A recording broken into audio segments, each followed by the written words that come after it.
내가 항상 이렇게 한심했던 건 아니었어. 불행한 일들이 겹치면서 지금은 도끼 품은 아내에게 애원하며 제발 이혼해달라고 빌고 있는 게 같은 삶을 살고 있지. 근데 이 가스라이팅 여신은 이혼 조건으로 내가 감당할 수 없는 걸 요구하고 있어. 결혼 전에도 내 인생이 딱히 행복했던 건 아니었어. 술과 도박에 빠져 폐인이 된 아버지 밑에서 자랐지. 나를 지원해주기는커녕 아버지의 중독 때문에 돈을 뜯어갔어. 아버지를 내버려 두고 떠나고 싶었지만 내겐 아버지밖에 남지 않았었어. 어머니는 이미 돌아가셨거든. 어쩔 수 없이 나는 온갖 굳은 일을 하면서 생계를 유지해야 했어. 가끔은 내 처지가 주변 사람들만큼만 좋았으면 좋겠다고 생각했지. 그래도 희망을 잃지 않고 언젠가 아버지가 제정신으로 돌아올 거라는 생각을 붙잡고 있었어. 심지어 아버지가 암호화폐를 사고 싶어 한다고 거액을 쥐어준 적도 있었어. 하지만 아버지가 변하는 행운은 찾아오지 않았고 그의 중독은 결국 그를 무덤으로 끌고 가 나 홀로 남겨졌지. 부모님을 모두 잃은 건 슬펐지만 한편으로는 드디어 자유로워졌다는 안도감도 들었어. 아버지의 죽음을 극복한 후 나는 평범한 삶을 살기 시작했어. 시간이 흘러나는 드디어 도끼 품은 아내에게서 벗어났지. 어느 날 TV를 보다가 암호화폐 전문가 2명이 2,500배나 폭등한 빅스코인이라는 새로운 코인에 대해 열변을 토하는 것을 보게 됐어. 알고 보니 그건 아버지가 돌아가시기 전에 투자해달라고 애원했던 바로 그 코인이었지. 확인하려고 얼른 암호화폐 거래 앱을 열었는데 내 지갑에 250억 1원이 들어있는 걸 보고 어안이 벙벙해졌어. 그때부터 나는 차트가 조금만 움직여도 지갑을 확인하는데 완전히 빠져버렸어. 솔직히 언제 사라질지 모르는 디지털 화폐를 갖고 있다는 사실이 날 엄청 불안하게 만들었어. 그래서 밤새도록 차트만 뚫어져라 쳐다봤던 거야. 오를 때도 있고 떨어질 때도 있어서 정말 견디기 힘들었지. 그러던 어느 날 자전거를 타고 집에 와서 지갑을 열었는데 거의 기절할 뻔했어. 돈을 잃은 게 아니라 내 코인 가치가 2천만 원이나 올라서 총 자산이 20억 원 가까이 늘었기 때문이었지. 그 후 며칠 동안 나는 다시 회사에 출근했어. 최근에 우리 회사는 지난주에 전국 각지에 납품한 수술 장비 시연회를 진행하고 있었어. 부산에 파견된 팀이 실적이 좋지 않아서 회장님은 더 유능한 사람을 보내고 싶어 하셨지. 피곤하고 잠 못 잔 눈으로 나는 그 출장에 자원했어. 직급 때문에 그런 게 아니라 너무 오랫동안 잠을 제대로 못 자서 여행이라도 가면 머리가 좀 맑아질까 싶어서였지. 회장님은 동의했지만 다른 사람도 데려가라고 하셨어. 그때 우리 회사에서 제일 예쁜 여자가 자원해서 나랑 같이 가게 됐지. 내가 운이 좋은 놈이라고 생각할 수도 있겠지만 사실 우리 회사 동료들도 똑같이 생각했어. 심지어 어떤 사람들은 출장에 자기 대신 가달라고 애원했지만 회장님은 2명만 필요하다고 거절하셨지. 참고로 그 여자 이름은 수아였어. 이름 얘기가 나와서 말인데 내 소개를 깜빡한 것 같네. 내 이름은 김. 그 후 며칠 동안 나는 드디어 회사 내 최고 미녀와 함께 여행할 기회를 얻었어. 가는 길에 그녀는 우리가 타고 있는 차가 자기 차라고 말했어. 작년에 오빠한테서 샀대. 나는 또한 그녀가 일이 있어서가 아니라 부산에 가는 것을 진심으로 기대하고 있다는 것도 알게 됐어. 부산은 그녀의 고향이거든. 예전에는 자주 갔었는데 일이 많아서 못 갔다고 하더라고. 그녀가 여유 시간을 즐기는 모습을 보면서 나는 뭔가 심오한 것을 깨달았어. 이 세상 모든 사람들은 자신의 꿈, 야망, 그리고 자신에게 평화를 가져다주는 작은 것들로 이루어진 작은 세계를 가지고 있다는 것을. 내 주머니에 돈은 많지만 마음의 평화는 없는 나는 어떤 세상을 살아야 할까 궁금해졌어. 하루가 저물어갈 무렵 우리는 잠시 휴식을 취하기로 했어.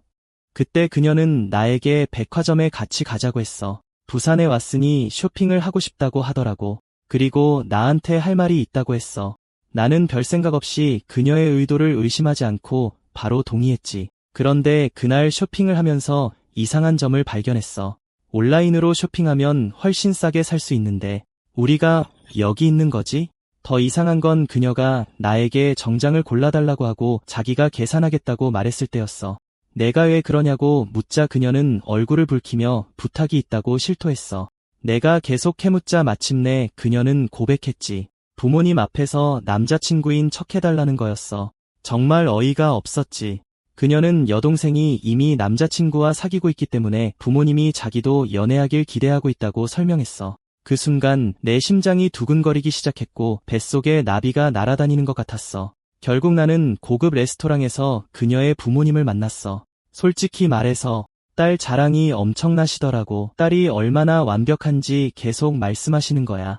하지만 솔직히 나도 너무 좋아서 모든 순간을 즐겼어. 나처럼 이혼한 남자에게는 누군가의 남자친구인 척하는 것만으로도 가슴이 두근거렸거든. 그녀의 부모님은 우리가 같은 회사에 다니는 걸 알고 있었기 때문에 자연스럽게 어떻게 친해졌냐고 물어보셨어. 물론 그럴듯하게 들리도록 거짓말을 지어내야 했지. 수아 부모님이 나를 따뜻하게 대해주시는 모습을 보면서 나는 예전 장인 장모와의 끔찍했던 만남이 떠올랐어. 그 사람들은 딸만큼이나 끔찍했지. 그들의 차갑고 잔인한 말들이 아직도 내 머릿속에서 떠나지 않아. 간단히 말해서 나는 그들의 마음을 얻으려고 최선을 다했지만 소용없었어. 그에 비해 수아 부모님은 인간의 모습을 한 천사 같았지. 하지만 다행히 나는 이제 유부남이 아니야. 그 잊을 수 없는 저녁 식사 후 그녀의 부모님은 작별 인사를 하기로 하셨어. 그들은 딸에게 나랑 데이트 잘 하라고 다정하게 말했지. 그건 모두 연기였기 때문에 수아는 분명히 당황했고 나도 덩달아 당황스러웠어. 나는 그녀처럼 괜찮은 여자가 내 옆에 있다는 게 불안한 것 같아. 해변에서 둘만 남게 되자 그녀는 내가 원치 않는 일에 나를 끌어들인 것에 대해 사과했어. 그녀는 만나는 동안 나의 불편함을 감지했고 그 원인이 나의 이혼으로 인한 나쁜 기억 때문이라고 짐작했지. 그녀가 내 이혼 상황을 걱정해주는 게 정말 놀라워서 나는 그녀에게 나에 대해 걱정하지 말라고 안심시켰어. 사실 부모님과 함께 있는 게 정말 좋았어요. 말할 것도 없이 공짜로 먹은 음식은 그 경험의 활용점정이었죠. 화제를 돌리기 위해 부산에 처음 와봤으니 구경시켜 달라고 제안했어요. 갑작스러운 제 요청에 수아는 고민에 빠졌죠. 제 시간을 값지게 만들어줄 완벽한 장소를 찾으려고 애쓰는 게 보였어요. 결국 점집을 가리켰는데 저는 어리둥절했죠. 기념이 될 만한 부산만의 특별한 장소를 기대했거든요. 어쨌든 안에 들어갔고 다른 수정구슬 사기꾼처럼 테이블 뒤에 앉은 늙은 마녀는 반엄효과 전술로 수아를 사로잡았어요.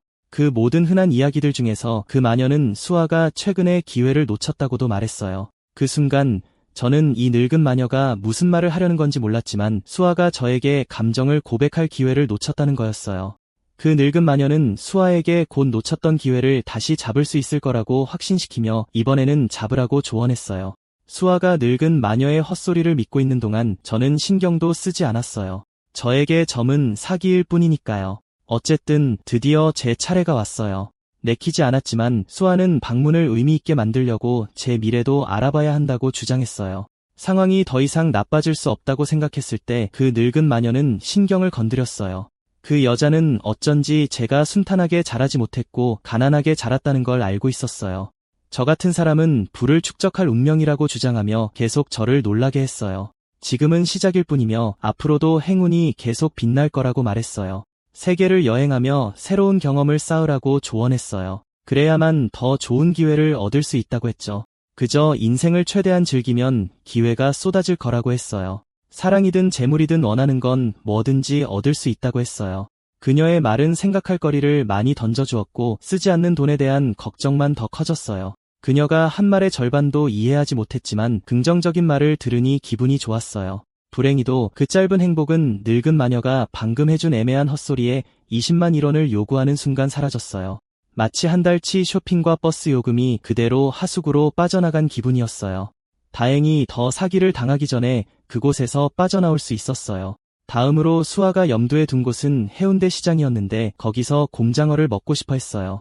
그러는 동안 저는 여전히 통장에 잠자고 있는 돈에 대해 생각하며 돈으로 행복을 살 수 있을지 궁금해했어요. 아직 답을 찾지 못했지만 오래 생각하지 않았어요. 그 순간 자체가 너무 좋아서 엉망으로 만들고 싶지 않았거든요. 그렇게 부산에서의 4일간의 출장이 드디어 아쉽게 끝났고 우리는 서울로 돌아왔어요. 집에 돌아와서 지갑을 확인했을 때 2억이 사라진 것을 보고 충격을 받았어요. 하지만 후회의 장막은 순식간에 걷혔어요. 1시간 만에 3억을 다시 벌었고 그 후 1억이 더 늘었거든요. 또다시 하루 종일 모니터를 멍하니 쳐다보며 차트가 오르락내리락 하는 걸 지켜봤어요. 정말 스트레스 때문에 미칠 지경이었어요. 돈에 얼마나 사로잡혀 있었든 사무실에는 나가야 했어요. 거기서 동료들이 예측 불가능한 부동산 폭등으로 한 명이 3억이라는 막대한 수익을 올렸다는 이야기를 엿들었지만 별로 신경 쓰지 않았어요. 이 사람들은 저에 비하면 잔챙이들이었죠. 바로 어젯밤 저는 400억을 찍었고 레벨 1 풋내기들에게 둘러싸인 레벨 100 마피아 보스 같은 기분이었어요.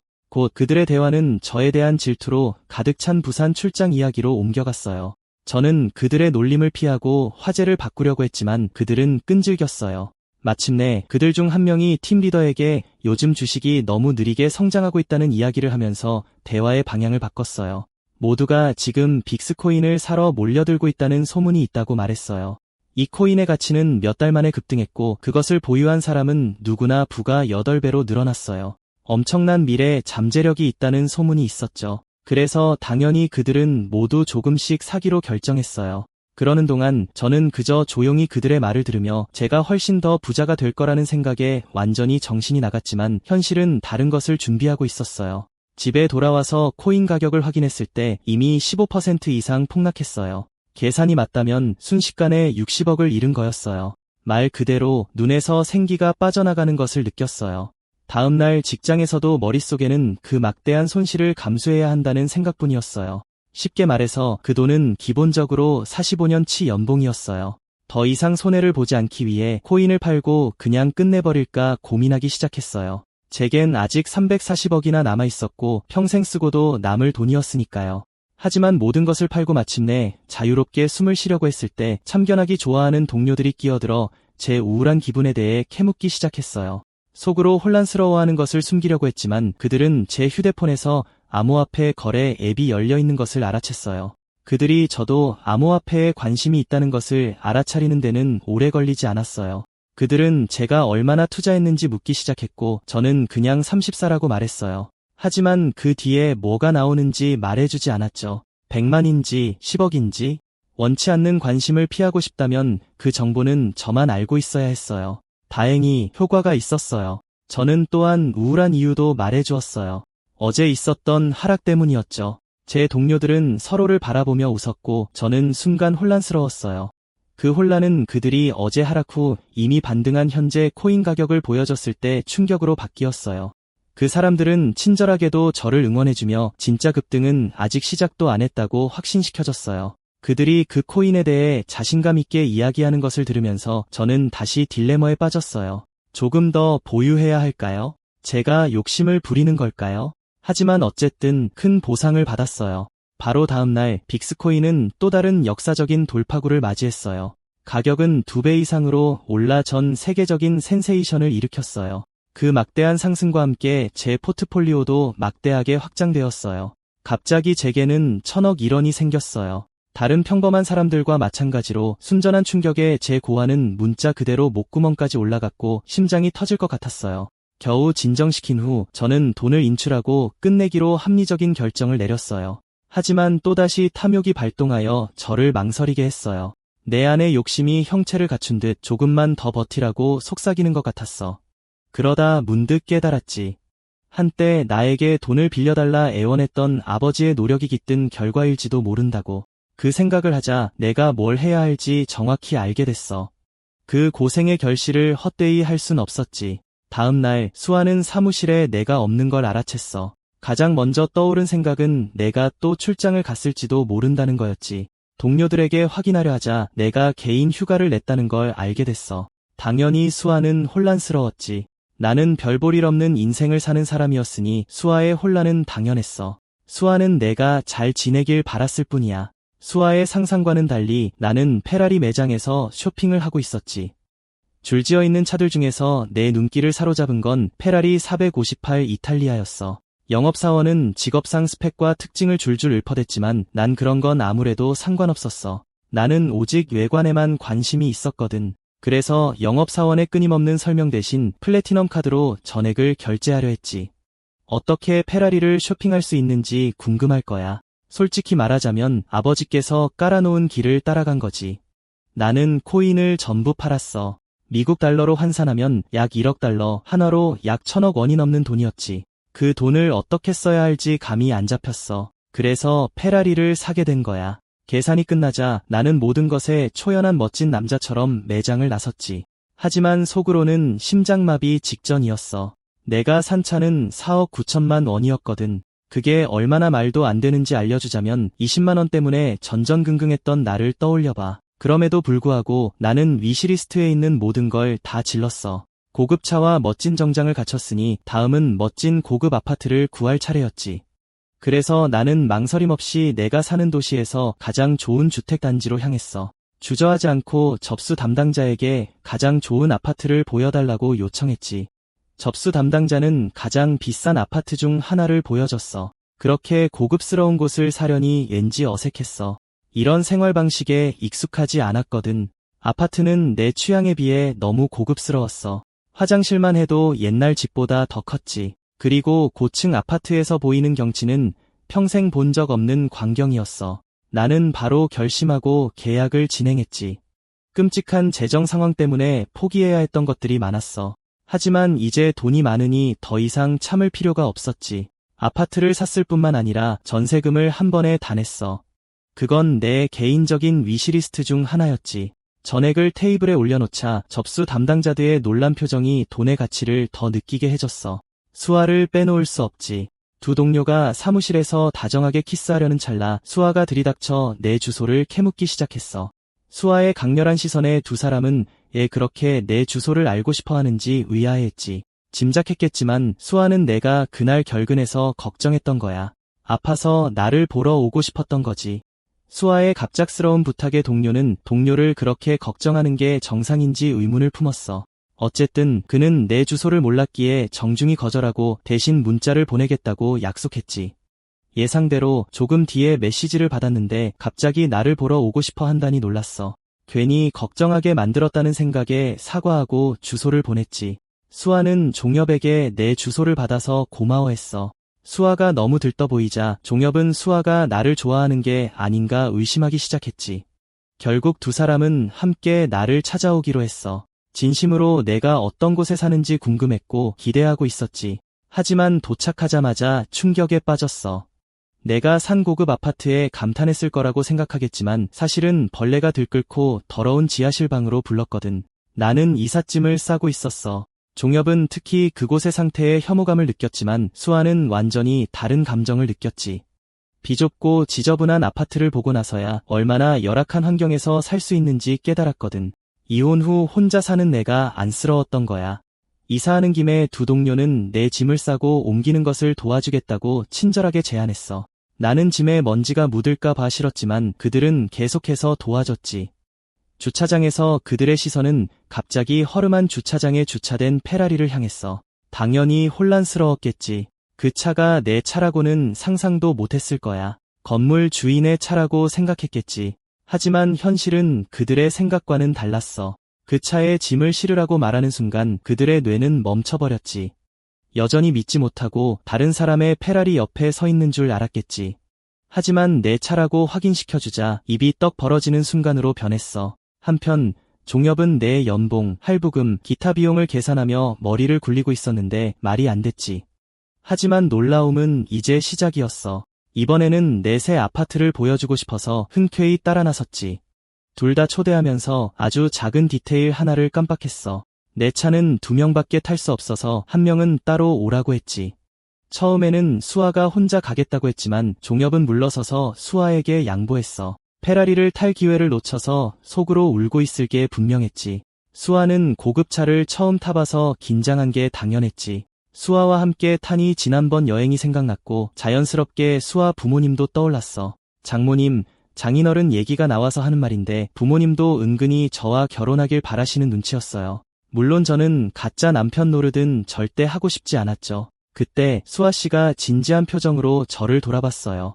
뭔가 중요한 걸 물어보려던 것 같은데 말끝을 흐리더라고요. 다시 물어보니 민감한 질문이라 그런지 편하게 묻지 못하고 그냥 넘어가더라고요. 짐작건대 아마 제 이혼에 대해 어떻게 왜 하게 됐는지 궁금했던 것 같아요. 솔직히 그때는 별로 신경 쓰지 않았어요. 그냥 갑자기 돈이 많아진 게 신기했나 보다 했죠. 어쨌든 수아 씨나 종엽 씨나 제 사생활에 크게 관심 두지 않아서 고마웠어요. 한편 제 전 와이프는 옛날 결혼 사진을 손에 든 채 통화하고 있었어요. 아마 뒤에서 무슨 음모를 꾸미고 있었겠죠. 무슨 꿍꿍이인지는 몰랐지만요. 저는 새 삶을 즐기느라 바빴거든요. 며칠 후 종엽이도 그 차를 타게 됐죠. 그러더니 갑자기 뜬금없이 저에게 예상치 못한 질문을 던졌어요. 수아 씨를 어떻게 생각하냐는 거였죠. 솔직히 동료가 그런 질문을 하는 건 별로였지만 같이 어울리고 있는 상황이라 최대한 좋게 수아 씨에 대해 설명해 주기로 했어요. 제게 수아 씨는 착하고 능력 있고 주변 사람들을 잘 챙기는 사람이었거든요. 수아 씨 같은 후배와 함께 일하게 돼서 정말 기뻤죠. 놀랍게도 종엽이는 제 답변에 만족하지 못하고 더 많은 걸 원하더라고요. 어떤 의도로 질문하는지 짐작이 가서 그냥 화제를 돌리기로 했어요. 사무실에 돌아오니 다른 동료들이 제가 페라리를 가지고 있다는 사실에 충격을 받았어요. 비트코인을 늦게 샀는데 어떻게 그렇게 많은 돈을 벌었냐고 묻길래 그냥 계속 재투자해서 돈을 불렸다고 둘러댔죠. 그 코인으로 제가 얼마나 많은 걸 잃었는지 깨닫고는 다들 풀이 죽더라고요. 결국 그 둘 다 최근 폭락장에서 돈의 40%를 날렸거든요. 저는 운이 좋았죠. 재앙이 닥치기 훨씬 전에 팔았으니까요. 하지만 동료들은 제 엄청난 운을 무슨 대단한 투자 천재성으로 착각하더라고요. 저를 암호화폐 스승으로 모시고 싶어 했죠. 우리 셋 중에 그들이 헛다리를 짚고 있다는 걸 아는 사람은 저뿐이었어요. 대충 얼버무리기 위해 아무 말이나 막 던졌죠. 단 한마디, 짐승의 심장. 그 둘은 제 말을 너무 심각하게 받아들이고 그 의미를 해독하기 시작했어요. 너무 대놓고 거짓말을 할 수는 없어서 그냥 입을 다물기로 했어요. 다행히 그중 한 명이 제가 한 말이 훌륭한 마인드셋을 갖는 것을 의미한다고 짐작해서 더 이상 말할 필요가 없었어요. 어쨌든 저는 그가 좋아하는 대로 해석하도록 내버려뒀죠. 그들은 계속 제 성공 비결을 물어보면서 제가 다른 사업도 알아보고 있을 거라고 추측하기 시작했어요. 저는 그냥 적당히 맞장구 쳐줬죠. 물론 사실도 조금 말했는데 암호화폐가 아직 성장할 여지가 있다고 직감해서 다른 코인에도 여러 개 재투자했어요. 몇 개의 코인을 추천하기 전에 저는 어떤 일이 있어도 책임지지 않겠다고 분명히 못 박았어요. 위험을 감수할지는 그들의 결정이었죠. 마지막으로 저는 가장 잠재력이 큰 XRP와 이더리움을 알려줬어요. 예상대로 동료들은 비교적 새로운 화폐라 회의적이었어요. 그래서 제가 직접 나서서 모든 걸 설명해야 했죠. XRP의 주 목적은 은행 내부 거래를 지원하는 것이고 이더리움은 블록체인 기술을 활용하여 다양한 유형의 거래를 가능하게 하는 것이라고요. 물론 가격 상승을 보장하는 건 아니지만 다른 코인에 비하면 위험이 낮아서 투자자들의 관심을 많이 끌 거라고 했죠. 사람들은 제가 그렇게 흔하지 않은 심도 있는 지식을 가지고 있다는 사실에 놀라워했지만 그리 놀랄 일도 아니었어요. 저는 전 재산을 걸었으니까요. 제가 소위 지식을 뽐내고 있는 동안 수아 씨는 화장실에서 단장을 하고 있었어요. 머릿속에는 일에 대한 생각뿐이었지만 그 다음으로는 제 생각이 났죠. 그러다 몇몇 여자들이 화장실에 들어와 제가 최근에 산 페라리에 대해 수군거렸어요. 저렇게 많은 돈을 가지고 있다는 걸 믿을 수 없었는지 제가 빚을 내서 차를 샀고 지금은 빚더미에 깔려 있다는 소문이 퍼지기 시작했죠. 뿐만 아니라 제가 도박과 술에 빠졌다는 험담도 있었어요. 그 여자들이 계속해서 저에 대한 거짓말을 퍼뜨리는 동안 수아 씨는 한계에 다다를 때까지 조용히 듣고만 있었어요. 제 누명을 벗기 위해 그녀는 그들에게 맞서서 누가 그런 소문을 퍼뜨렸는지 캐물었어요. 얼마 지나지 않아 낯익은 사람이 사무실에 들어왔고 순식간에 모두의 시선을 사로잡았죠. 그녀는 여자였고 그것도 아름다운 여자였어요. 그녀는 곧장 카운터로 가서 팀장에게 제 행방을 물었어요. 팀장은 별 도움이 되지 못했죠. 그는 일부러 진실을 숨기고 제가 자리에 없다고 거짓말을 했어요. 하지만 운도 지질이 없게 회의 서류를 잔뜩 들고 사무실을 가로지르는 바로 그 순간 마주친 거죠. 그 여자는 제 목소리를 알아듣고 저를 돌아봤어요. 그녀가 상자를 드는 걸 도와주자마자 저는 고맙다고 인사했지만 바로 도로 뺏었죠. 그 여자는 다름 아닌 제 전 와이프였어요. 네. 저에게 충분히 상처를 줬던 그 끔찍한 여자요. 그녀의 얼굴을 보는 순간 과거로 돌아가 그녀가 저를 쓰레기 취급했던 모든 순간들이 떠올랐어요. 신혼여행 때조차 그녀는 저에게 최고의 호텔을 예약하지 않았다고 따지며 저를 깎아내렸죠. 그녀는 가스라이팅 박사 학위를 가진 여자였어요. 저는 단순한 사고방식을 가진 사람이었지만 그녀의 모욕, 가스라이팅, 그리고 끊임없이 저를 불안하게 만들었던 방식은 아직도 제 머릿속에 맴돌고 있어요. 지금 그녀가 바로 제 앞에 있는 것을 보니 눈도 마주치고 싶지 않았어요. 하지만 그녀가 제 후배와 같은 사무실에서 일하고 있었기 때문에 마지못해 응대해야만 했죠. 상자를 내려놓은 후 저는 마지못해 그녀가 전해주고 싶어 했던 파일을 받았어요. 저는 움찔하지 않았고 그녀의 존재에 위축되지도 않았어요. 파일을 받은 후 저는 당당하게 그녀를 지나쳐 걸어갔고 그 모습에 그녀는 더욱 분노했어요. 그녀의 분노는 뚜렷했어요. 제가 예전처럼 겁먹은 패배자처럼 굴지 않아서 화가 났던 거죠. 아, 그녀의 이름을 깜빡 잊고 말할 뻔했네요. 그녀는 한채완이에요. 그녀는 제가 회사에 페라리를 몰고 나타난 것에 짜증이 났어요. 내가 얼마나 심했었는지. 그러게, 맞지? 저 여자는 이제 나랑 이혼한 걸 후회하는 거지. 내가 이렇게 갑부가 될 줄 알았으면 좀 더 결혼 생활을 유지했을 텐데. 하지만 이제 와서 후회해봤자 얻을 게 없으니 아예 나를 끌어내리기로 한 거야. 사무실에 들어오자마자 가짜 청순한 척, 이혼으로 상처받은 불쌍한 피해자 코스프레를 하더라고. 그녀의 악성 여성 친구들이 그녀를 둘러싸고 위로하려고 했어. 오스카상 감 연기를 하면서 우는 척하더니 내가 파일 몇 개 건네주러 온 그녀에게 소리쳤다고 대놓고 거짓말을 하더라. 계속해서 페미니스트 클리크들에게 동정심을 구걸했지. 하지만 그 여자들 중에서 한 명의 범생이 여자는 그녀의 연기에 속을 만큼 멍청하지 않았어. 한편 나는 사무실에서 조용히 내 일을 하고 있었지만 마음은 계속해서 그녀에게로 향했어. 그녀가 드디어 돌아왔어. 처음에는 그녀가 사무실로 돌아오면 그녀를 보는 것만으로도 속이 메스꺼울까 봐 두려웠었지. 하지만 솔직히 전혀 위축되지 않았어. 사실 아무렇지도 않았어. 갑자기 동료가 내 뒤로 몰래 다가와서 할 말이 있다고 하더라. 우리가 옥상에 올라가자 그는 갑자기 나를 껴안았고 다른 사람들은 내가 이해하지 못하는 이유로 나를 축하해줬어. 상기에게 무슨 일이냐고 묻자 그는 마침내 모든 것을 털어놓았어. 알고 보니 XRP 가치가 급등해서 단 이틀 만에 70%나 더 폭등했다는 거야.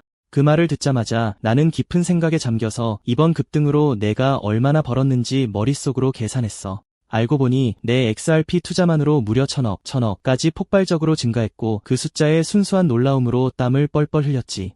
한편 내 동료들은 고작 몇백만 원을 벌고 축하하고 있었는데 그건 내 돈에 비하면 푼돈에 불과했지. 그들은 내가 XRP에 얼마나 투자했는지 캐묻기 시작했어. 거짓말하기는 망설여졌지만 진실을 말하면 그들의 정신이 나갈 수도 있었어. 그래서 나는 각 코인에 100억씩 투자했다고 태연하게 말했어.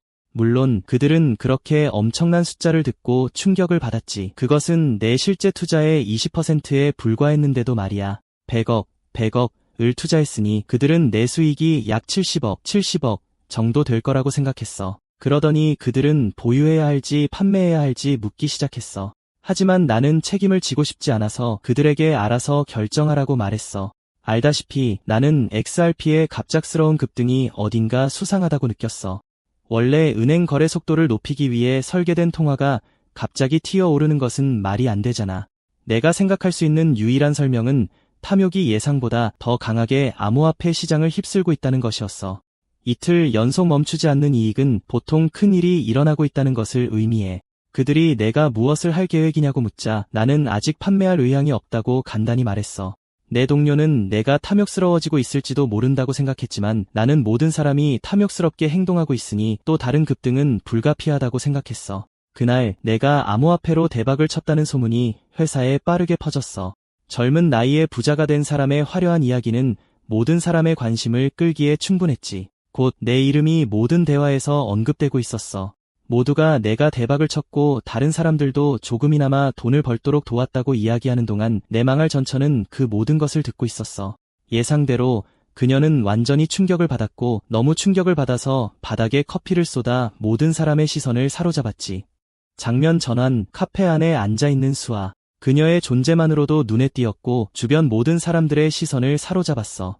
어떤 사람들은 그녀를 모델로 착각하기도 했지. 흥미로운 점은 그녀가 조금 언짢아 보였다는 거야. 알고 보니 그녀는 나에 대해 이야기하고 싶어하는 종엽에게 초대받았어. 기분이 좋지 않았기 때문에 그녀는 그에게 헛소리 집어치우고 본론만 말하라고 했어. 종엽은 그녀의 솔직함에 경의를 표하며 나에 대해 떠도는 소문에 대해 어떻게 생각하는지 물었어. 그들은 내가 도박에 중독되었고 전처를 학대했다고 말했어. 놀랍게도 수아는 그가 말한 모든 것에 동의하지 않았어. 그녀는 그것이 의도적으로 퍼뜨려지고 있는 악의적인 험담일 뿐이라는 것을 알고 있었어. 정은 그녀의 대답에 만족하는 것 같았고 또 다른 질문을 던졌어. 그녀는 나를 좋아하나요? 그것이 그가 정말로 그녀에게 답을 듣고 싶어하는 질문이었고 그것은 그녀를 즉시 얼굴을 붉히게 만들었어. 그녀는 재빨리 나를 친구로 규정하려고 했지만 정엽은 끈질겼어. 그는 단순한 우정 이상의 무언가가 있다는 것을 알고 있었어. 갑자기 그는 그녀에게 나에게 고백해야 한다고 제안했어. 물론 그것은 말처럼 쉬운 일이 아니었고 그녀는 당혹감을 감출 수 없었어. 한편 나는 암호화폐 수익에 대한 강제적인 축하를 퍼붓는 끈적거리는 동료들을 상대하느라 바빴어. 모든 것이 나에 대한 것이었지만 즐거워하는 사람은 나뿐이었어. 내 동료들은 내 이전 제안을 받아들여서 큰 성공을 거둔 후 기뻐했어. 소문을 듣고 얼마나 많은 사람들이 이미 시장에 뛰어들었는지 보고 솔직히 충격을 받았어. 그리고 놀랍게도 그들의 결정은 틀리지 않았어. 그들은 실제로 며칠 만에 가격이 거의 2배로 오르면서 대박을 쳤어. 그 때문에 나는 너무 많은 원치 않는 관심과 애정을 받고 있었어. 그들은 내가 20억의 초기 투자금으로 100억일, 1000억일 이상을 가지고 있을 것이라고 확신했어. 하지만 진실은 그들이 상상하는 것보다 훨씬 더 뛰어넘었지. 내 자산은 5,780억으로 치솟았어. 그걸 곱씹어봐. 원한다면 회사 전체를 살 수 있을 만큼의 돈이야. 나는 항상 XRP와 이더리움이 잠재력이 있다고 알고 있었지만 이렇게 폭발할 줄은 전혀 예상하지 못했어. 이제는 사무실의 킹카들조차도 암호화폐에 대해 가르쳐달라고 하고 확실한 투자 팁을 달라고 했어. 하지만 나는 이미 XRP와 이더리움 가격의 갑작스러운 상승에 회의적이었기 때문에 투자하라고 추천하지 않았어. 너무 빨리 오르면 그만큼 빨리 떨어지는 법이야. 여자들은 내가 가진 모든 것을 듣고 감탄했지만 내가 받는 관심을 즐기지 않는 유일한 사람은 내 전처였어. 그녀는 질투심을 느끼기 시작했어. 내가 모든 사람의 관심을 받고 있다는 사실에 질투심을 느꼈지. 한때 그녀가 불쌍한 바보라고 생각했던 남자가 그렇게 된 것이 그녀에게는 너무 벅찼던 거야. 내가 이전에 이렇게 부자였더라면 그녀는 감히 나랑 이혼하지 못했을 거야. 그 순간 그녀는 비장의 카드를 꺼낼 수밖에 없었어. 한편 회사 단체 채팅방에서는 여느 때처럼 내 재산에 대한 이야기가 오가고 있었어. 채팅방은 텔레그램 스타일의 코인 이야기 채널로 변해 있었죠. 저는 싫지 않았어요. 적어도 다들 즐거워했고 아직 손해본 사람은 없었으니까요. 그러다 익숙한 사람에게서 문자가 와서 망설여졌어요. 물론 한채환이었죠. 가스라이팅 짓을 하는 여자애답게 이혼을 좋게 포장하고 다시 가까워지려고 했어요. 불우한 환경에서 자란 고아인 저를 동정하는 척했죠. 화해하고 관계를 회복하기 위해 만나자고 제안했어요. 하지만 그녀가 뭘 하려는지 뻔히 알았고 더 이상 그녀의 장단에 맞춰줄 생각이 없었어요. 번호를 차단하려는 순간 수아에게 전화가 왔어요. 전혀 예상치 못했고 바로 받았죠. 너무 빨리 받아서 놀란 것 같길래 그냥 폰을 만지작거리고 있었다고 둘러댔어요. 그래도 왜 전화했는지 궁금했어요. 별다른 말은 없고 그냥 안부차 전화했다고 했죠. 이야기를 나누다 보니 자연스럽게 대화가 이어졌어요. 내일 휴일에 뭐 할 계획이 있냐고 물어봤어요. 글쎄요, 할 일은 별로 없지만 백화점에 가서 새 가구를 살까 생각 중이었죠. 기회를 놓치지 않고 같이 가도 되냐고 물어봐서 솔직히 놀랐어요. 제 대답을 기다리면서 아무 말도 하지 않았고 최악의 상황을 예상하는 것 같았어요. 하지만 제가 동의하자 아이처럼 기뻐했죠. 통화가 끝나고 그녀는 너무 기뻐서 어쩔 줄 몰라 했죠. 말 그대로 행복하면서도 부끄러워하는 모습이었어요. 종야프의 말이 갑자기 그녀의 머릿속에 맴돌았어요. 그녀의 운명을 결정지을 수도 있는 그 말들이요. 고백할 용기가 있는지 확신할 수 없었지만 최선을 다하고 싶어 했죠. 다음 날이 되자 저는 이미 그녀를 기다리고 있었어요. 너무 일찍 나온 제 잘못이겠죠. 근처 카페에 가려던 찰나 수아가 딱 맞춰 나타났어요. 그녀도 일찍 왔다는 뜻이죠. 그녀는 그날따라 유난히 행복해 보였고 평소에 존칭 대신 아빠라고 부르기 시작했어요. 회사 바뀌니까 괜찮겠죠. 저는 그녀의 속셈을 전혀 몰랐지만 그녀는 저를 쳐다보기만 해도 얼굴이 붉어졌어요. 그렇게 우리는 함께 가게 안으로 들어갔죠. 제가 도착하기를 기다리고 있던 제 쌍년 전 부인도 잊지 말아야죠. 사람들로 가득한 통로를 거닐면서 수아는 처음으로 저와 단둘이 만났다는 사실에 생각에 잠긴 듯했어요. 우리가 함께 쇼핑하고 웃는 모습은 데이트라고도 할 수 있겠죠. 그런 생각에 그녀는 얼굴이 더욱 붉어졌어요. 한편 저는 완전히 눈치채지 못하고 최고의 가구를 찾는 데 집중하고 있었죠. 그녀조차 제 흥분을 알아챘죠. 제가 왜 흥분하지 않겠어요. 옛날 반지하에 살 때는 두꺼운 담요밖에 없었으니까요.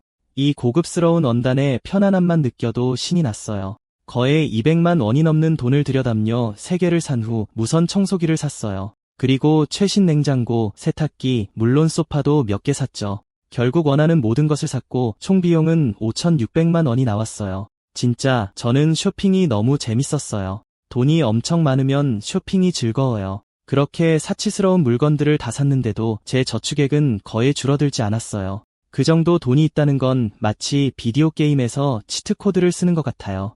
쇼핑에 정신이 팔려서 저와 동행한 여자를 완전히 잊고 있었어요. 그녀는 그냥 따라다니기만 해서 지루했을 거라고 생각했죠. 하지만 제 예상과는 달리 그녀는 오히려 즐거웠다고 말했어요.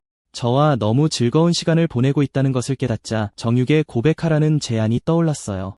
이제 그녀는 영원히 망설일 수 없다는 것을 깨달았죠. 그래서 용기를 내어 저를 향해 몸을 돌렸지만 바보 같은 저 때문에 방해를 받았어요. 그녀가 고백하려던 순간인지도 모르고 저는 그녀의 말을 잘라버렸어요. 그녀는 대수롭지 않게 넘기고 제가 하고 싶은 말을 먼저 하라고 했어요.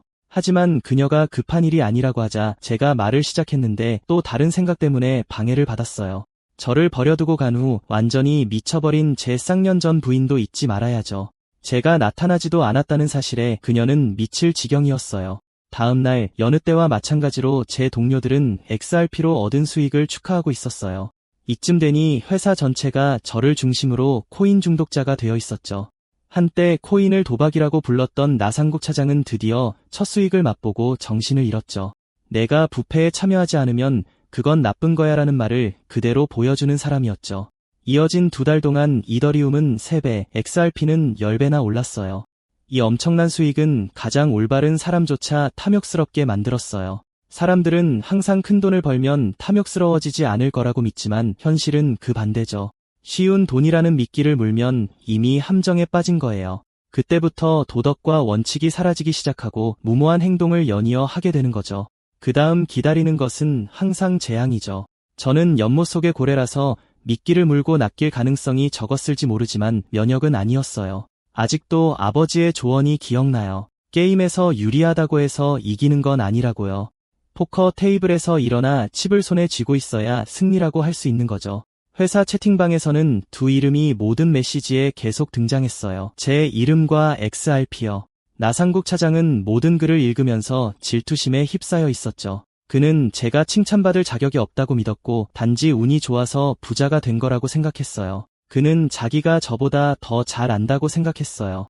그의 자신감은 한 달 만에 번 1억 원에서 나왔죠. 그는 운이 계속 따를 것이고 곧 리버사이드 콘도를 사고 스포츠카를 살 것이며 남은 것은 수와 같은 여자에게 사랑을 고백하는 것뿐이라고 확신했어요. 그 순간 저는 그룹 채팅에서 XRP와 이더리움을 모두 팔겠다고 발표했어요.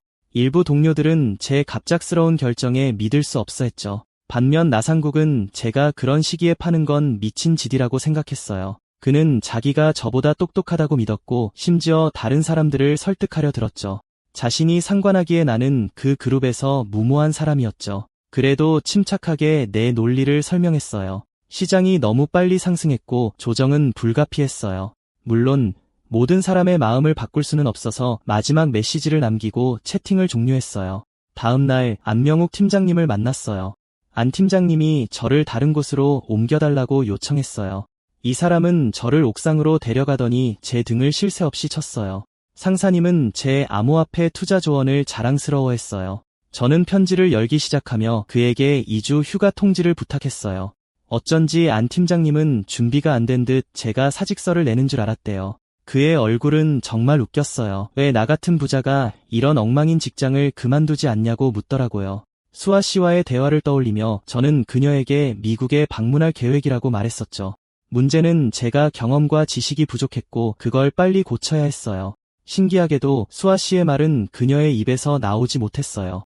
그녀는 하고 싶었던 말을 잊어버린 듯 그저 제게 안전한 여행을 기원했어요. 안 팀장님은 쉽게 제 휴가 통지를 승인했지만 저는 어려운 상황에 처해 그의 조언을 구했어요. 보시다시피 저는 경력도 재능도 없고 눈에 띄는 열망도 없는 가난뱅이였어요. 저는 이 모든 돈을 얻었고 평생을 꿈에 바친 사람들을 부러워했어요. 여기서 상사님은 제 생각을 비판하며 완전히 헛소리라고 불렀어요. 저는 그의 이런 모습에 충격을 받았어요. 그는 저에게 어린 시절 골프 선수가 되는 꿈에 대해 이야기했어요. 팀장님은 너무 많이 연습해서 손에 피부가 벗겨졌는데도 계속했어요. 저는 그가 자신의 꿈을 추구해서 행복하다는 걸 알았지만 어느 날 그의 세계관이 산산이 부서졌어요. 불쌍한 그는 부모님이 그의 꿈을 뒷받침하기 위해 엄청난 비용을 감당해야 한다는 걸 알게 된 거예요. 그럼에도 불구하고 안 팀장님은 꿈을 포기해야 하는 어려운 선택을 해야 했고 결국 회사에 다니게 됐어요. 그의 새로운 꿈은 가족과 함께 살면서 편안하게 야구 경기를 보는 것이에요. 그는 인생은 추구할 기회가 많고 꿈에 집착해서는 안 된다고 강조하며 그의 지혜로 저를 안심시켰어요. 저는 그동안 그의 조언을 조용히 듣고 감동을 받았어요. 제 생각은 더 명확해졌고 한 걸음씩 천천히 인생을 추구할 수 있게 되었어요. 마침내 참견하기 좋아하는 상사님이 제게 다가와 묵은 문제를 꺼내기로 했어요. 제가 돈을 얼마나 벌었는지. 저는 애매하게 말하기 시작하며 강남구의 평균 아파트 가격을 물어봤어요. 당시 답은 20억이었고 그 숫자를 기준으로 제가 번 돈을 그의 귓가에 속삭였어요. 이 남자의 턱이 충격으로 벌어졌고 현실에 의문을 품었다고 말할 수 있겠네요. 그의 일부는 저의 일부이기도 했는데 저는 단순한 회사원이 아니라 공식적으로 조 단위의 영역에 들어선 사람이기 때문이죠. 이 대화 직후 저는 짐을 싸서 공항으로 떠났어요. 곧바로 저는 퍼스트 클래스에서 프리미엄 대우를 받고 이코노미로 비행하는 게 얼마나 끔찍한지 기억해냈어요. 저는 콧노래를 부르며 행복하게 뒤로 기대앉았는데 오른쪽에서 들려오는 목소리가 저의 주의를 끌었어요. 이 여성은 통화 중이었고 저는 눈이 마주친 후 인사를 건넸어요. 그녀는 저에게 사과하기 위해 전화를 끊었어요. 이것을 사업 기회로 활용하고 싶었던 그녀는 저에게 그녀의 개인 명함을 건넸어요. 그녀는 진유경이었고 이사였으며 그녀의 나이에 엄청난 성공 스토리를 가진 사람이었어요. 저는 그녀의 명함에 있는 세부 사항을 읽으면서 제 자신을 제약회사의 평범한 영업사원이라고 소개했어요. 저는 그녀의 얼굴에 충격이 있는 것을 볼 수 있었는데 저 같은 평범한 사람이 어떻게 퍼스트 클래스를 타고 있는지 의아해했죠. 저는 요즘 주로 투자 쪽에서 일한다고 덧붙였지만 솔직히 그녀는 상관없었어요. 제 앞에는 군침이 도는 아름다운 스테이크가 있었고 그것이 저의 모든 관심을 앗아갔어요. 저는 한입 베어 물고 사업을 시작했고 각 바이트가 얼마나 촉촉한지 깨달았어요. 저는 마침내 퍼스트 클래스가 진정으로 어떤 느낌인지 이해하기 시작했어요. 한편 유경 씨는 조심스럽게 저를 훑어보고 있었어요. 그녀는 이미 제가 퍼스트 클래스에 처음 앉아본다는 것을 짐작하고 있었죠. 우연히 우리는 눈이 마주쳤고 저는 그녀의 우아한 자세를 칭찬했어요. 칼이 그녀의 손에 얼마나 자연스럽게 보이는지 묘사하자 그녀는 당황하며 몸을 돌렸어요. 그녀는 그런 칭찬을 받아서 정말 행복해했어요. 얼마 후 유경 씨는 저에게 그녀의 회사의 새로운 자동차 광고 콘셉트를 보여줬어요. 저는 완전히 경외감을 느꼈는데 이 모델은 미국 시장을 겨냥한 것이기 때문이죠. 뜬금없이 그녀는 저에게 현재 어떤 차를 선택하고 있는지 물어봤어요. 저는 겸손한 사람이지만 페라리를 소유하고 있다는 걸 은근히 자랑하기로 했어요. 그녀는 엄청난 충격을 받아 굳어버렸고 그들이 스포츠 모델과 전기차까지 개발 중이라고 말했어요. 저는 실제로 제 인생의 특정 시점에 수소 전기차인 미라이를 운전했던 경험을 떠올렸어요. 그녀의 얼굴이 켜지는 것을 볼 수 있었는데 그 경험에 대해 들을 준비가 된 듯했지만 저는 차의 가속 페달과 브레이크 시스템을 비판하며 그녀를 박살냈어요. 저는 솔직히 제 경험을 떠올리고 있었지만 유경 씨는 정신을 놓고 있었어요. 동시에 저는 제가 얼마나 많이 변했는지 깨달았어요. 전에는 그녀처럼 대단한 여자에게 감히 험담할 엄두도 못 냈었죠. 그녀의 관심사에 대해 알아보기로 결심한 저는 유경 씨가 어렸을 때부터 차에 대한 열정이 있었다는 것을 알게 되었어요. 그녀는 수십 대의 다른 차를 운전해본 매니아였어요. 궁금해서 자세한 내용을 물어봤어요. 그녀의 최근 경험은 미니를 운전하는 것이었어요. 그녀는 예쁜 디자인 때문에 그것을 좋아했어요. 저는 마침내 그녀의 얼굴이 다시 밝아지는 것을 볼 수 있었어요. 비행이 재개되었고 우리는 샌프란시스코 공항에 착륙하려고 하고 있었어요. 유경 씨는 남은 비행 시간 동안 회사 상황과 시장의 어려움에 대해 떠들었어요. 그녀는 그 시점에서 제 기분과 관심을 망쳤어요. 수다쟁이 옆에 앉아있는 것은 고문이었어요. 드디어 착륙했어요. 그녀는 저에게 악수를 건네며 한국에서 다시 만나기를 희망했어요. 저는 마침내 몇 시간 동안 그녀의 수다를 견디고 말을 꺼낸 것조차 후회하며 끔찍한 비행에서 벗어났어요. 공항을 나서면서 샌프란시스코의 다양한 경험을 환영했어요. 미국에 오겠다는 제 꿈이 현실이 되었어요. 저를 맞이하는 사람이 제 이름을 불렀어요. 명우, 내 오랜 친구예요. 대학 때 반지하 방을 같이 쓰면서 힘든 시기를 함께 보냈지. 운 좋게 여기서 엄청난 역할을 맡기 전까지는 중마고우였어. 통통한 얼굴과 빵빵한 배가 눈에 띄더라고. 완전 홀쭉이에서 볼링공이 됐어. 명우가 밥을 사겠다고 했는데 식당 대신 미국 최고의 음식인 햄버거를 소개해줬어. 이 모든 일이 일어나는 동안 빌어먹을 전 부인은 내가 계속 무시해서 속으로 괴로워했지. 재환은 친구들과 테이블에 앉아 내가 미국으로 떠난 것에 대해 얼마나 화가 났는지 털어놓고 있었어. 심지어 도박 중독을 만들어내더니 나를 폭력적인 사람, 바람둥이, 심지어 쓰레기라고 불렀지. 채원은 곧 그 구역에서 제일 센 여자에게 현실 점검을 받을 줄은 몰랐겠지. 그 여자는 이제 각자 갈 길을 가니 신경 쓰지 말라면서 그녀의 자존심을 꺾어놨어. 최수의 팀장은 그녀의 불평을 더 이상 듣고 싶지 않아 계속 침묵을 지켰지. 하지만 이 여자가 나에 대해 계속 헛소리를 하는 것을 보고 충격을 받았어. 특히 내가 그녀의 이야기와 다르게 행동하는 것을 모두가 알고 있었으니까. 전 부인은 질투심 때문이라는 최수의 직설적인 현실 점검을 받았지.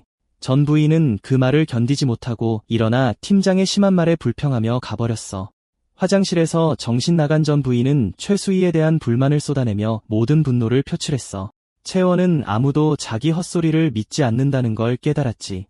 하지만 웃기게도 이 미친 여자도 암호화폐에 투자하기 시작했고 돈으로 모두를 입 다물게 할 계획이었어. 다음 날 단톡방에서 나에게 키보드 워리어 짓을 하던 녀석이 투자 수익률 10%를 자랑하기 시작했어. 그는 나를 성급한 녀석이라고 부르며 다른 사람들에게 최고의 기회에 투자하라고 했지.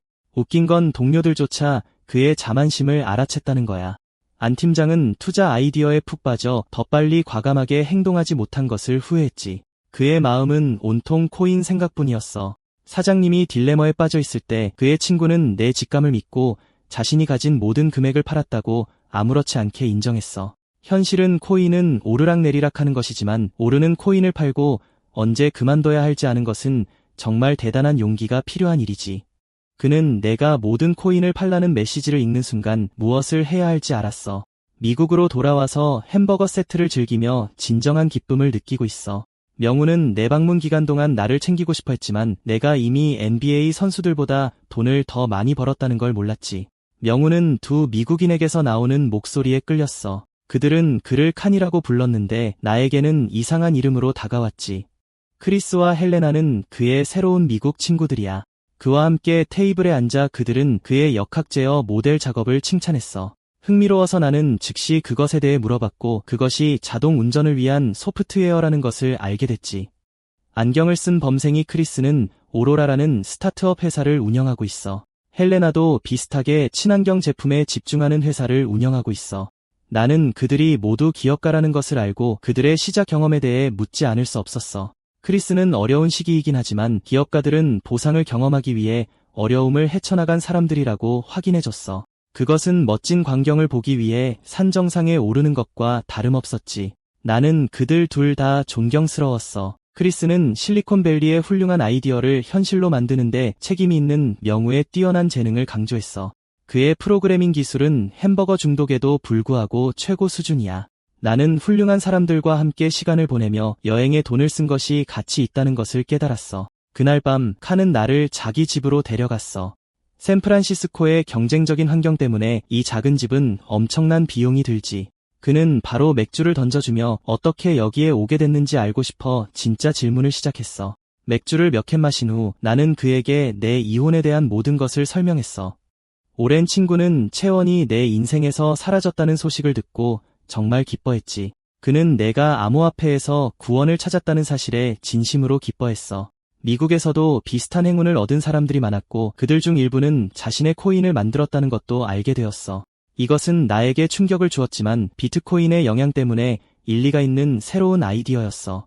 창조 행위에 영감을 받아 나는 명우의 얼굴에 강력한 아이디어를 던졌어. 새로운 회사를 시작하고 싶은 욕망이지. 친구는 내가 맥주를 너무 많이 마셔서 제대로 생각할 수 없다고 생각했지만 나는 기업가의 접근 방식에 진지했고 영감을 받았어. 가장 친한 친구인 명우는 회사를 시작하는 데 있어 3가지 중요한 요소에 대해 이야기했어. 첫 번째는 자본 확보에 관한 것이었지. 두 번째는 훌륭한 아이디어였고 가장 중요한 것은 CEO의 자질이었어. 완벽한 자본과 완벽한 아이디어를 가지고 있더라도 CEO가 빌어먹을 원숭이라면 아무 소용이 없다는 거야. 자본도 중요하지만 그것만으로는 충분하지 않아. 그것이 내가 배운 것이고 내 비전을 현실로 만들기 위해 어떤 사람이 되어야 할지 궁금하게 만들었지. 나는 수십 가지 다른 자질을 생각하기 시작했어. 내 친구는 스타트업이 투자보다 훨씬 어렵다고 주장하며 그 아이디어에 반대했지만 나는 끝나지 않았고 회사에 투자하는 구체적인 방법에 대해 물었어. 다음 날 나는 크리스 맞은편에 앉아 그의 회사에 투자하는데 큰 관심을 표명했어. 어쩐지 그는 햄버거 가게에서 이런 대화가 오갈 거라고는 예상하지 못했지. 이 녀석에게 감명을 주기 위해 나는 그의 회사인 오로라에 대해 수행한 멋진 연구 결과를 꺼내들었어. 나는 상승 추세와 그의 회사에 대한 한국 대기업의 관심을 알아차렸지. 이것은 크리스의 회사가 정말 높이 날아오를 것이라는 의미였어. 크리스는 그들의 투자 회사와의 싸움에 대한 또 다른 비판적인 정보를 듣고 그에게 충격을 주기 전까지는 관심이 없는 것 같았어. 나는 그 노련한 기업가에게 단순한 투자보다는 파트너십에 대한 깊은 관심을 표명하며 진정한 가치를 제공했어. 사실 나는 파트너로서 단 10%의 지분을 위해 $500,000를 기꺼이 투자할 의향이 있었어. 내 제안을 듣고 크리스는 서류를 확인하기로 했지. 그는 내가 제안한 금액보다 훨씬 많은 $700,000를 제시하며 반격했어. 내 친구조차 그의 터무니없고 갑작스러운 인상에 대해 그를 비난했지만 나는 더 좋은 아이디어가 있었어. 나는 크리스에게 충격을 주며 대신 20%에 대해 $900,000라는 엄청난 금액으로 맞섰어. 명우는 현재 투자 회사와 거래하는데 큰 어려움을 겪고 자본도 부족한 크리스의 어려운 상황을 설명했어. 내 친구는 내가 크리스를 위해 모든 위험을 제거할 것이라고 강조했지. 그리고 약간의 지분을 받는 대신 그는 오로라의 목표에 절대 간섭하지 않을 거야. 명우의 운명은 햄버거를 먹는 것과 더블 치즈버거를 먹는 것에 대한 비율을 공유하기로 결정했어. 군침이 도는 아이디어는 크리스를 유혹했고 그는 결국 굴복했고 나는 오로라의 파트너가 되면서 공식적으로 그와 성공적인 계약을 맺었지. 나는 그 회의 후 정말 기뻤어. 내 투자가 실패하더라도 배울 수 있는 훌륭한 경험을 얻게 될 거야. 다시 한번 나는 이 녀석이 나를 지지하는데 전적으로 책임이 있기 때문에 명우의 못생긴 얼굴에 감사할 뿐이야. 좋은 친구로서 나는 언젠가 그의 도움에 보답하고 싶었어. 조언을 구하며 투자할 만한 다른 회사도 추천해 달라고 부탁했죠. 휴가를 왔지만 사무실에 있는 동료들은 어떻게 지내는지 궁금했어요. 오로라와의 계약 소식이 알려지자 유경 회사에서 온 제안까지 모든 투자 제안이 거절당했어요. 오로라 외에도 매네이브도 개인과의 거래를 위해 그들을 거절했죠. 이쯤 되니 유경은 상황 파악이 안 됐어요. 한 남자가 여러 스타트업에 투자하고 회사 전체의 계약을 가로채는 상황이 그녀를 놀라게 했죠. 유경의 회사 입장에서는 양쪽 모두 손해였고 그들은 평범한 사람이 아니라는 걸 깨달았죠. 대신 그녀는 그 주식을 훔치기 위해 저에 대한 모든 정보를 원했어요. 업계에서 잔뼈가 굵은 그녀였지만 저의 갑작스러운 움직임을 고려하지 못했죠. 유경은 무슨 일이 있어도 저를 찾아내려고 했고 그때부터 시작됐죠. 엑스불의 제국을 일으켰던 암호화폐 상승세가 하락하기 시작했고 동료들은 배신에 대해 레딧에 서식하는 하수구 G 키보드 워리어에게 따졌죠. 그들은 그를 믿었고 곧바로 2천만 원을 잃었죠. 어쩌면 가장 달콤한 정의는 모든 것을 잃은 제 빌어먹을 전처 추인에게 찾아왔을지도 몰라요. 새로운 잎을 턴 그 자식은 마치 그를 믿은 사람들이 바보라는 듯이 행동했죠. 그가 총을 들고 투자하라고 협박한 건 아니지만 정말 최악의 반응이었고 동료들이 화를 낼 만도 했죠. 혼란 속에서 사람들은 왜 그때 제 조언을 믿는 것이 그토록 중요했는지 깨닫기 시작했죠. 그렇게 했다면 적어도 원금은 확보했을 텐데. 동료들은 제가 지금쯤 뭘 하고 있을지 궁금해했어요. 솔직히 말해서 저는 생명의 위협을 느끼고 있었죠. 총을 들고 무자비하게 목표물을 쏴 쓰러뜨렸어요. 파트너인 명우는 바닥에 쓰러진 그의 시체를 볼 때까지 제 옆에 있었죠. 그는 끝났어요. 제가 정신이 팔린 사이에 누군가 제 등을 쏴서 제 삶을 끝냈죠. 그러자 플레이어는 근접 무기를 꺼냈지만 그건 그냥 바보 같은 프라이팬이었죠. 그는 자기가 PUBG에 있는 줄 알고 우리 머리를 때려 부수며 게임에서 망신을 줬어요. 현실은 저희는 온라인 게임을 하고 있었고 치킨 디너를 확보하지 못했을 뿐이었죠. 복수전에 대한 집착으로 또 다른 게임에 빠져들었죠. 여기 있는 제 친구에게 갚겠다고 말했던 거 기억하세요? 글쎄요. 그의 친구로서 저는 이 남자에게 엄청나게 멋진 새 집을 선물했죠. 하지만 명우는 선물을 받는다는 생각 자체를 별로 좋아하지 않았어요. 그는 집안에 놓인 이 웅장한 게이밍 PC를 보기 전까지 모든 것을 완강히 거부했죠. 온갖 종류의 콘솔이 있었죠. 그곳은 남자의 궁극적인 꿈이라고 여길 만한 곳이었어요. 저희 둘 다 함께 이사하기로 합의했어요. 개임하는 동안 저는 그에게 배낭여행에 대한 관심을 이야기했어요. 저는 2주 동안 왔지만 팀장님께 부탁해서 체류 기간을 연장했죠. 갑자기 이 남자 머릿속에 아이디어가 떠올랐는지 저에게 부탁을 했어요. 처음에는 그도 함께 가고 싶어 하는 줄 알았지만 다른 계획이 있는 것 같았어요. 그래서 저희는 버스를 탔고 금발의 아름다운 여성이 제 어깨에 기대어 잠들었죠. 저는 그냥 간단한 여행을 원했지만 이 여성 때문에 어색해졌어요. 제 멍청한 단짝 친구가 엘리를 데려가고 싶어 했거든요. 그녀는 그의 지인이라고 하고 저는 그녀가 합류하는 것을 별로 신경 쓰지 않았지만 그녀에 대해 더 알고 싶었어요. 알고 보니 그녀는 그냥 평범한 졸업생이었고 그렇게 저는 그녀와 함께 버스에 고립되었죠. 사실 저는 악몽에 너무 빠져서 그녀가 제 이름을 부르는 소리조차 듣지 못했어요. 엘리는 드디어 로스앤젤레스에 도착했다며 흥분을 감추지 못했어요. 그 멋진 젊은 여인은 그녀의 외모로 모든 사람을 마비시켰죠. 저희 둘 다 실제로 처음 이곳에 왔지만 엘리가 저보다 훨씬 더 신나 보였어요. 그녀는 조금도 걱정하는 기색조차 없었죠. 그녀는 낯선 남자와 여행을 가면서 세상에 두려워하는 게 없어요. 그녀의 행동은 제가 아직 문화를 배워야 한다는 것을 알려주었어요. 제가 머릿속으로 엉뚱한 생각에 빠져 있는 동안 그녀는 저를 무시해서 심통이 났어요. 저는 사과하고 다시 해달라고 부탁했죠. 알고 보니 엘리는 여행 전체를 따를 수 있는 일정이 있었어요. 저에게는 휴식을 취하기에 편리한 아이디어였고 그래서 저는 그녀의 리드를 따르기로 했죠. 엘리와 저는 유니버설 회사 본사를 포함하여 우리가 손에 넣을 수 있는 모든 것을 탐험하기 시작했어요. 해가 질 무렵 그녀가 저를 사진 촬영에 끌고 가면서 그녀와의 추억을 실체화시켰죠. 아름다운 석양을 즐기며 저희는 여행을 기념하여 건배를 했어요.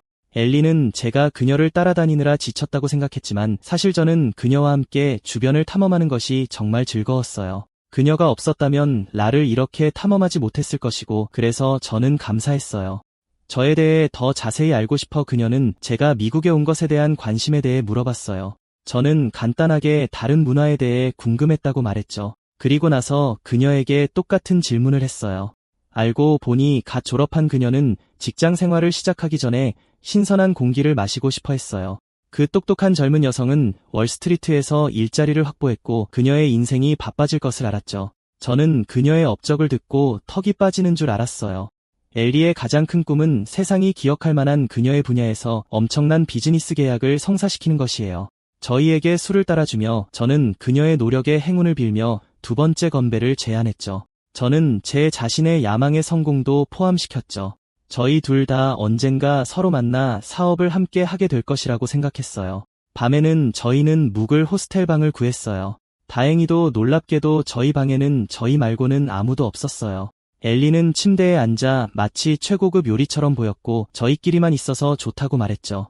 제가 흥분했다는 말로는 부족했고 저는 재빨리 그런 농담은 하지 말라고 말했죠. 그녀는 장난을 멈췄고 곧 저희 둘 다 잠이 들었죠.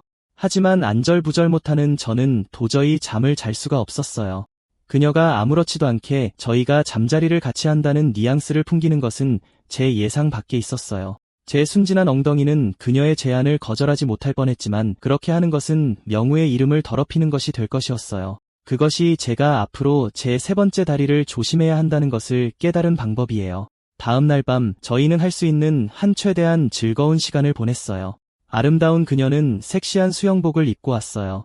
기대듯이 다가와서 같이 수영하러 가자고 장난스럽게 제안했어. 나는 암호화폐의 신들에게 힘을 달라고 빌었지. 수영장에서 그녀는 정말 우아하게 다이빙했고 난 겁먹어서 그녀가 나오는 걸 지켜봤어. 젖어서 반짝이는 모습이 그 어느 때보다 아름다워 보였어. 수영을 잘 못한다고 했더니 그녀는 이 기회를 틈타 나를 물속으로 끌고 들어갔어. 엘리는 내 수영 선생님이 되고 싶어 했지만 나는 엄청 긴장했어. 결국 미국 문화는 너무 쉽고 개방적인 것 같았어. 어느 정도 거리를 두고 지금처럼 관계를 유지하고 싶어서 일찍 떠나겠다고 말했지. 그러는 동안 망나니들이 나타나 분위기를 망치기 시작했어. 이 잘난 척하는 놈들은 엘리 같은 굉장한 미녀를 꼬실 수 있다고 생각했나봐. 어쩌면 가장 무서운 건 나한테 관심 있는 놈도 있었다는 거야. 난 그런 게이 같은 거 질색이야. 엘리는 그들의 초대를 거절했지만 이 녀석들은 거절당하는 건 신경도 안 쓰는 것 같았어. 그녀의 멋진 성격이 망나니 중 한 명에게 매력적으로 보였는지 그가 그녀를 만지려 할 때 내가 달려들어 그의 손을 잡고 그녀를 만지지 말라고 했어. 엘리는 내가 자신을 변호하는 모습에 충격을 받았어. 덩치가 커져서 그녀를 빠르게 변호했지만 다음에 뭘 해야 할지 전혀 몰랐어. 내 말은 3대 1이었고 나는 엄청 맞을 거였거든. 내 최우선 과제는 엘리의 안전을 확보하는 거였어. 하지만 놀랍게도 엘리가 아무렇지도 않게 그들에게 다가갔어. 그녀는 그들에게 맞서며 모든 걸 잊고 싶다면 패배자들은 떠나라고 요구했어. 양아치들은 그녀에게 추파 던지는 건 범죄 행위가 아니라고 했지만 엘리는 준비된 것 같았어.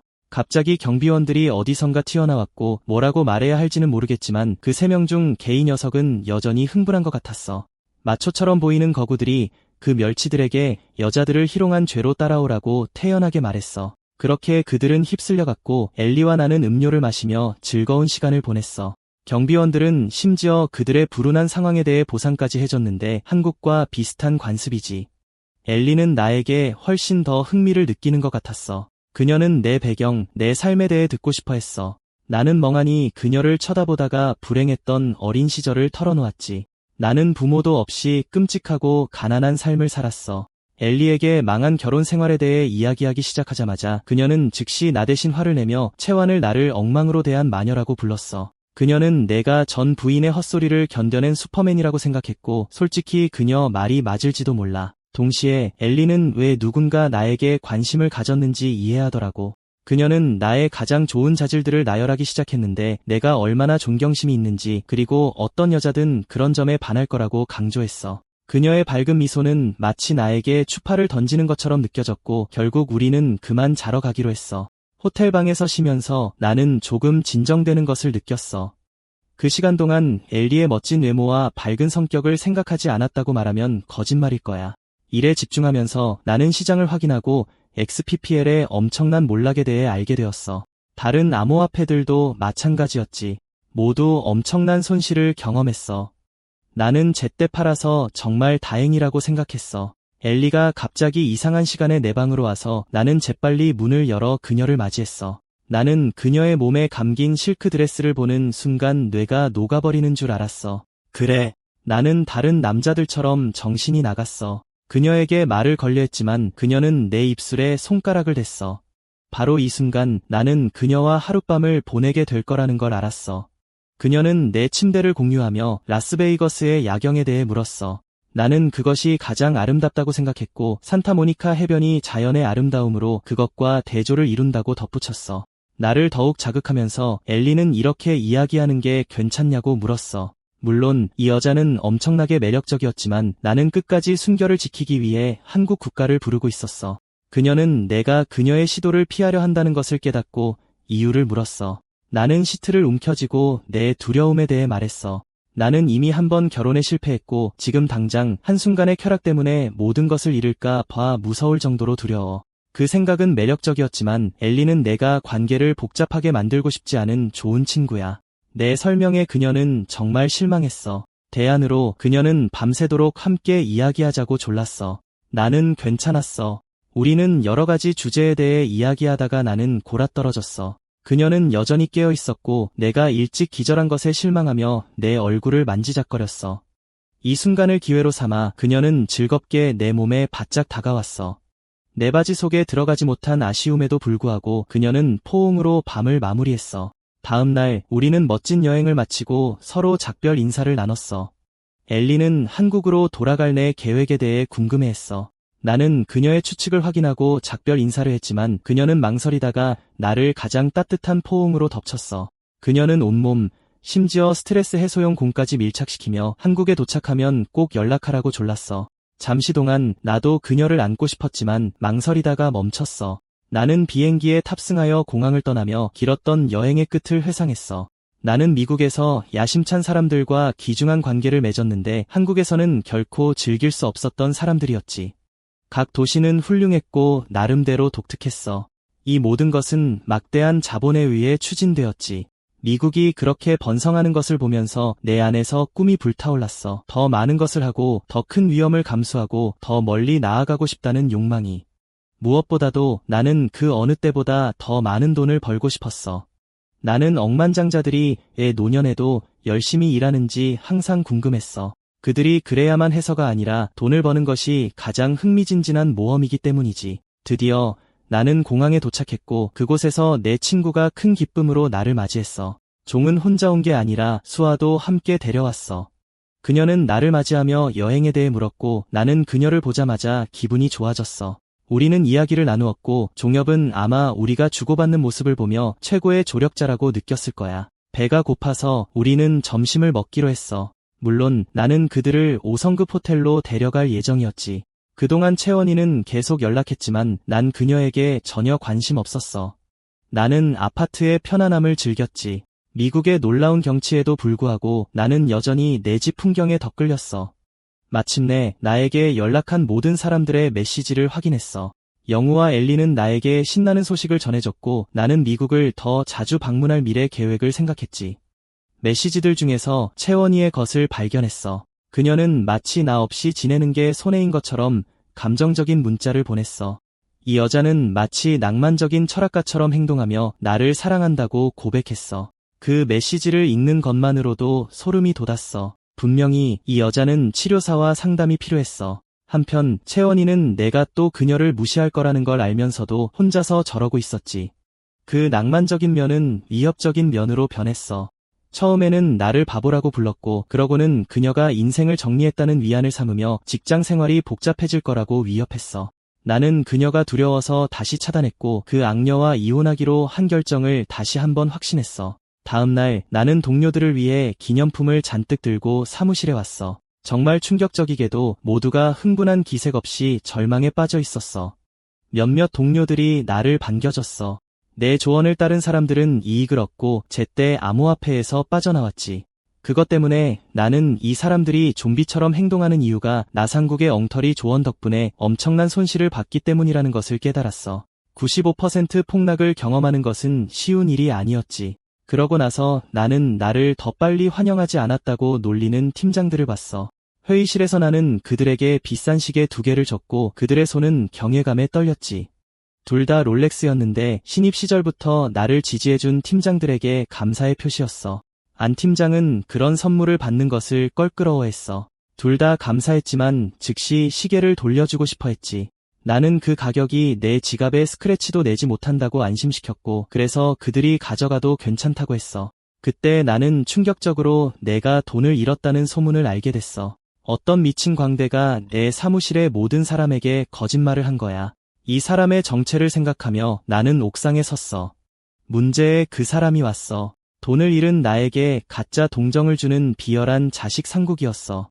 나는 그의 못생긴 엉덩이가 나를 다시 밟을 기회를 원할 뿐이라고 생각했어. 상국의 우월감은 처음부터 분명했어. 그가 신경 쓰는 건 오직 그의 자존심뿐이야. 그는 내 일상생활을 비참하게 만든 장본인이야. 그는 내게 애도를 표하며 엉터리 미소를 지으며 내 손실에 대해 털어놓을 공간을 내줬어. 당연히 나는 일부러 미끼를 물었어. 우선 나는 모든 것을 밝히는 것으로 그에게 호의를 베푸는 척하며 우리끼리만 비밀로 해달라고 애원했어. 나는 그 자식의 얼굴이 소식에 흥분으로 빛나는 것을 볼 수 있었어. 그러고 나서 나는 그를 충격에 빠뜨렸는데 암호화폐로 100억을 벌었음에도 불구하고 겨우 1000만 원밖에 남지 않았다고 발표했어. 그 자식은 오스카상 수상배우로 변신하여 내게 애도를 표했어. 나는 이 녀석이 입이 싸다는 것을 알고 이 가짜 뉴스를 더 퍼뜨리기를 원했어. 정확히 예상대로 그 뉴스는 빠르게 퍼져나갔어. 이 녀석은 내가 사용한 바로 그 단어를 사용하여 모든 사람에게 소식을 퍼뜨렸어. 사람들은 내가 막 미국에 갔던 것을 감안할 때 이 소식을 받아들이기 어려워했어. 대부분은 나에게 실망했고 비열한 바퀴벌레 상국이는 희열을 느꼈어. 그는 내가 몰라가는 것을 보고 싶어 했어. 그의 자존심은 내가 그를 능가하는 것을 참을 수 없었어. 그 녀석은 항상 자기 아래에 있을 벌레처럼 나를 대했어. 상국이가 나를 다시 모욕할 다음 단계를 기다리는 동안 한 남자가 건물에 들어와 모든 사람에게 갑작스러운 회사 저녁 식사에 초대했어. 상국이는 저녁 식사에 고급 소고기 식당이 포함될 것이라는 말을 듣기 전에 빠져나왔어. 그의 입에 침이 고였고 다음 순간 그는 다른 사람들과 함께 고급 레스토랑에 환영받았어. 내 동료들은 어안이 벙벙했고 어떻게 이런 비싼 곳을 감당할 수 있는지 의문을 제기했어. 상국이는 멍청했지만 그곳이 이사들 간의 회의가 아니라면 감당할 수 없는 곳이라는 것을 알았어. 그것 때문에 그는 회사 CEO가 나타날 계획인지 궁금해했어. 충격적이게도 상국이는 내가 같은 장소에 도착하는 것을 봤어. 그는 내가 팀장들과 즐거운 시간을 보내는 것을 참을 수 없었고 심지어 모든 사람 앞에서 나를 모욕할 계획을 세웠어. 우선 나는 그들을 환영함으로써 모든 사람의 관심을 훔쳤어. 무대가 설정되자 나는 친구들에게 돌아온 후 제대로 된 저녁 식사로 감사하고 싶었고 그들이 먹을 수 있는 만큼 자유롭게 먹을 수 있도록 하겠다고 말했어. 상국이의 현실은 산산조각이 났어. 나는 내가 모든 재산을 잃은 것처럼 능숙하게 가스라이팅했고 그러고 나서 그의 정신을 더욱 파괴하기 위해 이 행동을 취했어. 나머지 사람들은 내가 파산했다면 결코 그런 호화로운 저녁 식사를 할 수 없었을 것이라는 것을 알고 똑같은 것을 논의하기 시작했어. 대신 그들은 상국이가 거짓 정보를 제공했다고 비난했어. 그의 자존심은 다시 상처를 입었고 그래서 그는 화가 나서 일어섰어. 두 팀장 모두 나를 보증하며 상국이에게 내가 결코 그런 재산을 잃을 수 없다고 확신시켰어. 그러나 그들은 그의 몰락 소식을 퍼뜨리며 기밀 정보를 밝히는 그의 행동에 깊이 혐오감을 느꼈어. 나는 내가 원하는 곳에서 쥐를 잡았어. 그림자에서 나와 그에게 맞섰고 상국이에게 소고기를 즐기도록 했어. 예전에 나는 이 남자가 나에 대해 퍼뜨린 소문이 현실과 크게 다르지 않았기 때문에 그의 헛소리를 무시했을 거야. 하지만 더 이상 그런 행동을 용납할 생각은 전혀 없었어. 내 말로 달콤한 독을 먹이면서 나는 상국이에게 이 저녁 식사가 그를 위해 특별히 준비되었다고 확신시켰어. 내가 지금 있는 곳에서는 누구도 나를 다시는 밟지 못할 거야.